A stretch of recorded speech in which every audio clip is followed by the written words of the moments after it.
भारत की 8 पूर्व नौसैनिकों को कतर में फांसी देने वाली खबर ने सबको हिलाकर रख दिया है और लोग कतर की अदालत में इस मौत की सजा देने वाले फरमान का जमकर विरोध कर रहे हैं।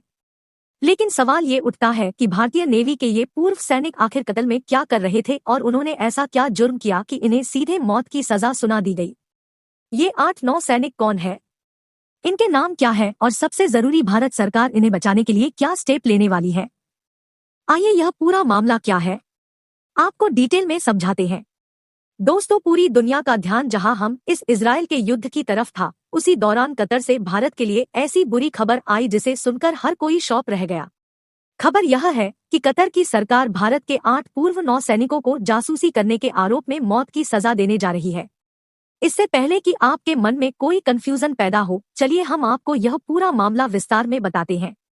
आप में से कुछ लोगों को याद होगा कि पिछले साल अगस्त के दौरान कतर में काम कर रहे भारतीय नौसेना के 8 पूर्व सैनिकों को गिरफ्तार कर लिया गया था।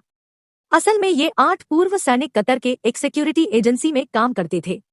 ये एजेंसी कतर की नौसेना के लिए एक स्पेशल सबमरीन प्रोग्राम से जुड़ी थी। कंपनी में ये सभी 8 पूर्व सैनिक अलग अलग पदों पर तैनात थे। जिसे सबमरीन पर ये लोग काम कर रहे थे वो इटली की तकनीक पर बनी एक ऐसी स्पेशल सबमरीन है जो रडार की पकड़ में नहीं आती है।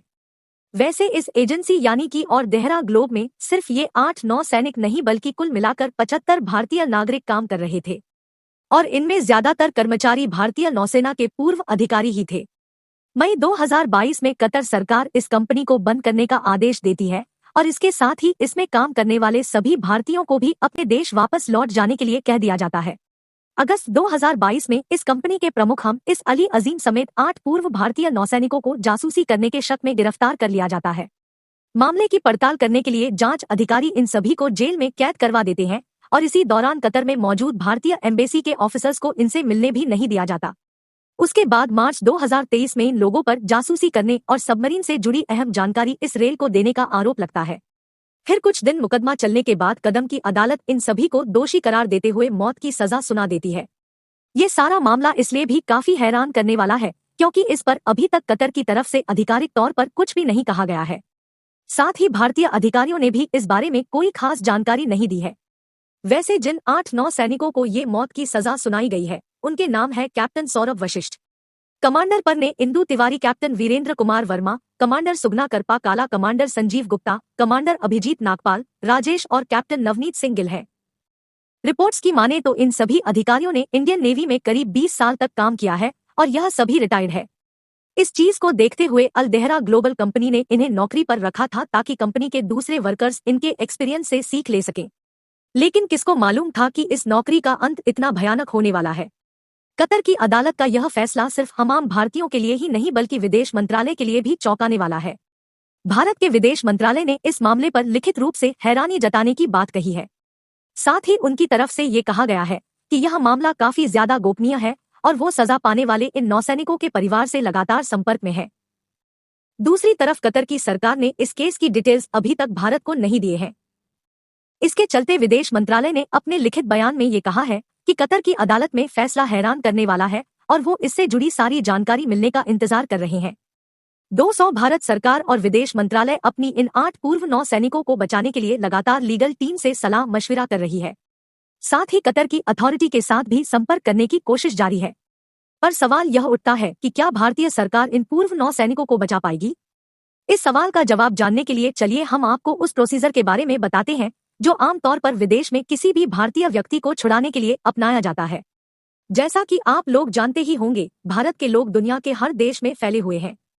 कुछ लोगों ने दूसरे देशों की नागरिकता भी ले ली है, वहीं कुछ लोग सिर्फ काम करने के लिए विदेशों में रह रहे हैं। ऐसे में कई बार कुछ ऐसी सिचुएशंस आ जाती है जिसमें हमारे भारत के लिए व्यक्ति को विदेशी अथॉरिटी द्वारा गिरफ्तार करके जेल में डाल दिया जाता है। ऐसा होने पर सबसे पहले उस देश में मौजूद भारत के एम्बेसी के लोग उस व्यक्ति से मुलाकात करते हैं और उनसे पूछते हैं कि मैं उसके ऊपर किसी तरह का कोई जुल्म या उत्पीड़न तो नहीं किया जा रहा और उसे खाने वगैरह ठीक से मिल रहे हैं या नहीं। इसके बाद एम्बेसी के ही लोग मामले को समझते हैं और उसके अनुसार फिर लीगल एक्शन लिया जाता है। हर एम्बेसी में वकील की एक टीम होती है जिनकी मदद से सुनवाई का सिलसिला चलाया जाता है। इसके बाद भी अगर एम्बेसी के वकील उस व्यक्ति को निर्दोष साबित नहीं कर पाते हैं, लेकिन उन्हें पता है कि वो बंदा बेकसूर है, तो ऐसे में फिर पॉलिटिकल नेगोशिएशन तक करके उस व्यक्ति को छुड़ाया जाता है। अब इस प्रोसीजर भी अगर इस केस को रखकर देखा जाए तो ये समझना ज्यादा मुश्किल नहीं है कि भारतीय एम्बेसी के वकील इन सैनिकों को निर्दोष साबित करने में फेल हो गए हैं और अब इन्हें पॉलिटिकल नेगोशिएशन यानी कि राजनीतिक सौदा करके ही बचाया जा सकता है। भारत के पूर्व राज्य ने एक दीपक वोहरा का इस मामले पर यह कहना है कि कतर एक ऐसा खेल खेल रहा है जो उसकी हैसियत से बाहर है। वो दुनिया को दिखाना चाहता है कि उनका सिस्टम, उनका कानून पूरी तरह न्यूट्रल है और सबके लिए बराबर है। लेकिन इन 8-9 सैनिकों को मौत की सजा देकर वो भारत को नाराज कर दे रहा है। इतनी उसकी औकात नहीं है। दोस्तों, आप खुद ही सोचिए, अगर ये मामला जासूसी और नेशनल सिक्योरिटी का है तो कतर इसकी डिटेल भारत को क्यों नहीं दे रहा है? इस सवाल से ही साफ हो जाता है कि कतर की नीयत में खोट है। वैसे दाल में कुछ काला है और यह कतर की एक गहरी साजिश है। इसका अंदाजा तभी हो गया था जब गिरफ्तार किए गए इन लोगों पर कंपनी के सीईओ खामिस अली अजीम, जो ओमान के नागरिक हैं, उन्हें सिर्फ 2 महीने में ही रिहा कर दिया गया। जबकि भारतीय नौसैनिकों को जमानत देना तो दूर, भारतीय दूतावास के राजनयिकों से ही बड़ी मशक्कत के बाद मिलने दिया गया। आपकी जानकारी के लिए बता दें कि इन 8-9 सैनिकों को 30 अगस्त 2022 के दिन गिरफ्तार किया गया था। इसके बाद कतर की प्रशासन ने इंडियन एम्बेसी को सितंबर में इनकी गिरफ्तारी की खबर दी और एम्बेसी की बहुत ज्यादा कोशिश के बाद किसी तरह सितंबर के आखिरी में इन 8-9 सैनिकों की बात उनकी परिवार से करवाई गई। बहुत प्रयास के बाद 3 अक्टूबर 2022 को इन्हें काउंसलर एक्सेस मुहैया कराया गया और 29 मार्च 2023 से इस मामले की सुनवाई कतर की कोर्ट में शुरू हुई। आप ये जानकर हैरान रह जाएंगे कि कोर्ट में सिर्फ 7 सुनवाई होने के बाद ही इन सभी 8 को मौत की सजा सुना दी गई थी। ये पूरी सुनवाई बंद कमरे में हुई। यानी इन सैनिकों पर कौन कौन से आरोप लगे, आरोप कितने संगीन हैं और इन आरोपों को किन सबूतों के दम पर साबित किया गया, इस तरह की कोई भी जानकारी अभी तक कतर के द्वारा नहीं दी गई है। लेकिन सवाल उठता है कि कतर आखिर ऐसा क्यों कर रहा है? वो जानता है कि भारत को नाराज करना उसके लिए कितना भारी पड़ सकता है, फिर भी वो ये रिस्क क्यों ले रहा है? इस बात पर अगर थोड़ा गौर किया जाए तो इसकी 2 वजह निकलकर सामने आती है। पहली, इजराइल हम इस युद्ध और दूसरी India middle east Europe economic corridor Israel Hamas युद्ध की बात करें तो इसमें भारत ने इजराइल को खुले तौर पर सपोर्ट किया है, जबकि कतर हमेशा से ही हम इसका सबसे बड़ा समर्थक रहा है। यहाँ तक कि हम इसके बड़े नेताओं को कत्ल में ही शरण दी गई थी। ऐसे में हो सकता है कि भारत का इजराइल के साथ खड़ा होना कतर को पसंद ना आया हो और अपना विरोध जताने के लिए उसने यह कदम उठाया हो। इसके अलावा इसका दूसरा कारण India middle east Europe economic corridor भी हो सकता है। दरअसल भारत में हुए G20 सम्मेलन के अंदर India middle east Europe economic corridor का बनना तय हुआ था।